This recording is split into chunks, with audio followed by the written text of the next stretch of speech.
Alright everyone, I'm Jack Red, and this is Science the Hedgehog 4 in the Super Nintendo. There's a lot I can tell you, and I'm going to be showing you what this game is a ROM hack of, and then I'm going to show you the official Sonic games just to help prove my point. Here's a couple of differences you can tell. First off, why do you kick?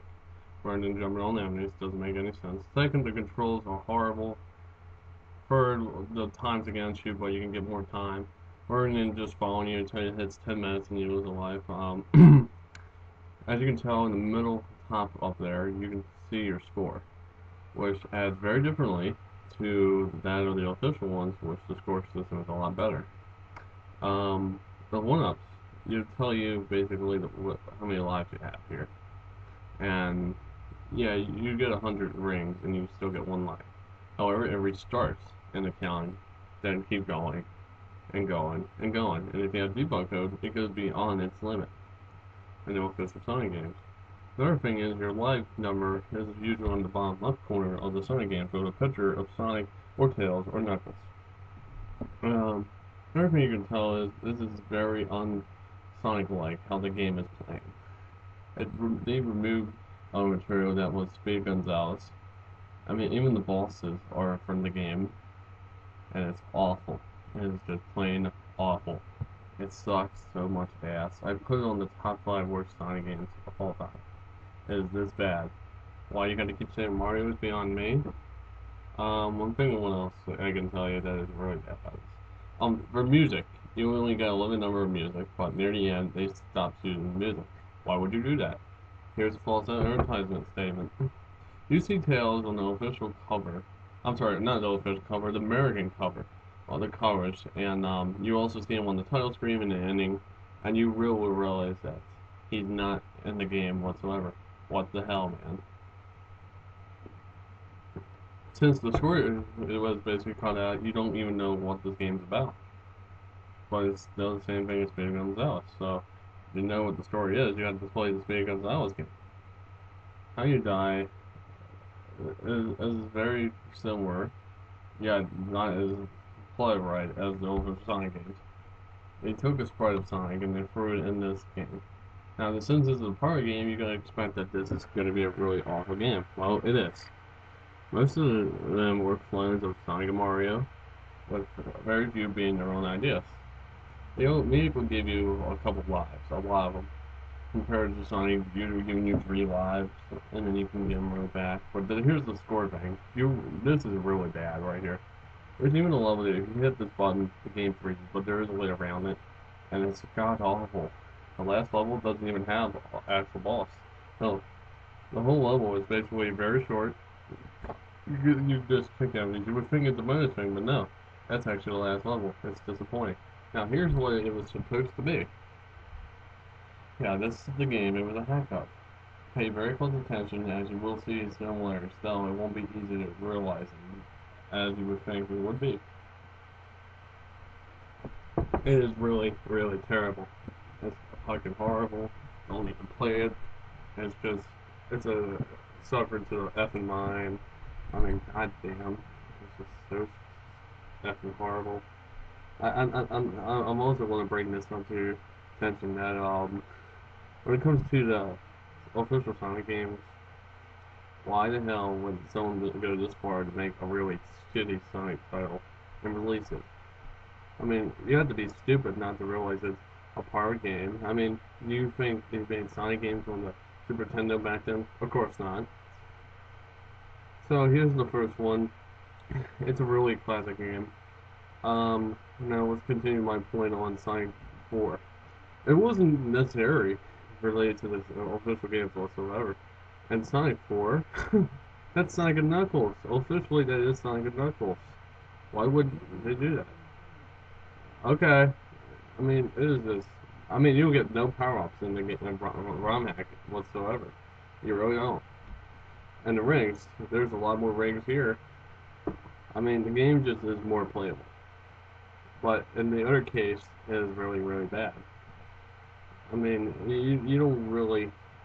I mean, you don't need rings to survive. You just need to find hearts, and it's not easy to find hearts. It's like Super Mario Bros. 2, the art of Super Mario Bros. 2, that you gotta basically take down 5 enemies and win the heart. Not too big of a deal. I mean, that just makes it look simple that you have to take out 5 enemies and so on and so on. What? Damn it. Alright. I'll finish this real fast. Anyway, with that being said, this was a really bad game. It really is terrible. Don't even play it. I don't even want to see anyone to do a video on it unless they're gonna make fun of it. It is so bad that it makes Hotel Mario look like a good game. It makes the three Zelda games on CI look like a good game, even though they all suck. There is a couple of licensed games that are worse than this. Chain Man 2, Action 52 on both the NES and Sega Genesis, and Hong Kong 97, which I recently reviewed for the Super Nintendo. That was horrible. There's nothing good whatsoever in the Hong Kong 97 rather than that one background where it has Coca-Cola. That was my only thing about the game I liked. But the thing is, that's you don't have the action replay codes. If you don't have them on hand, you won't be able to choose your own background. It is really surprising. It really is. It's god awful. I'm gonna let you know right now, as we're getting more into the first level of Sonic 3, that the enemies suck, the bosses suck.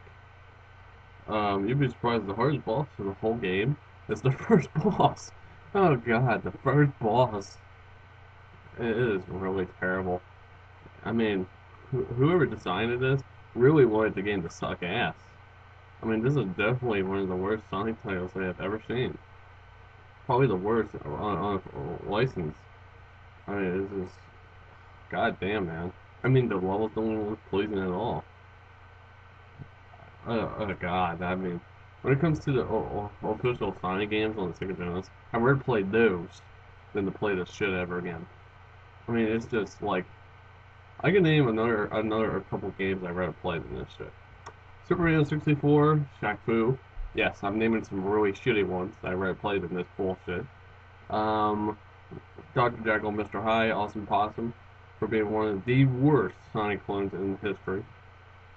Um, there's so much shit I can throw at you, it's not even funny. Back to the Future Part 3 on the Sega Genesis. This shit is horrible. It is just horrible. It's ass.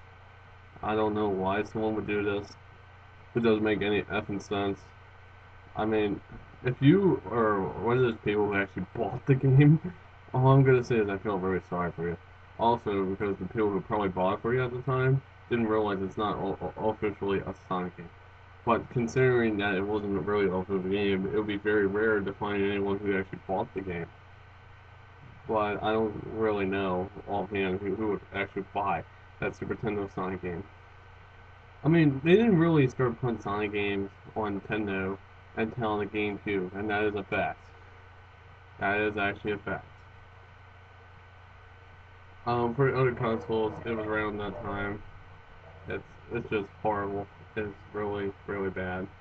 I mean, I can't express this enough that this is just plain awful and bad, and it's terrible. I mean, what the hell were they thinking when it came to this? I mean, LGN is known to have bad controls in the game. Same thing with Listen Free, though their games are basically church related. There is a couple companies that are notorious for it. Another one was Bean Software, being one of the absolute worst garbage I have ever seen in a video game. It is really bad shit. The bosses here are really fun. Each one's different their own way. You gotta follow a certain pattern. But here, and the other one, oh yeah, the pattern's really simple once you get to number 2. Well, number 1's pretty much able to kick your ass all over the place. Yeah, I'm not kidding. So I'm Jack Red, I hope you enjoyed the video, and I'll see y'all later.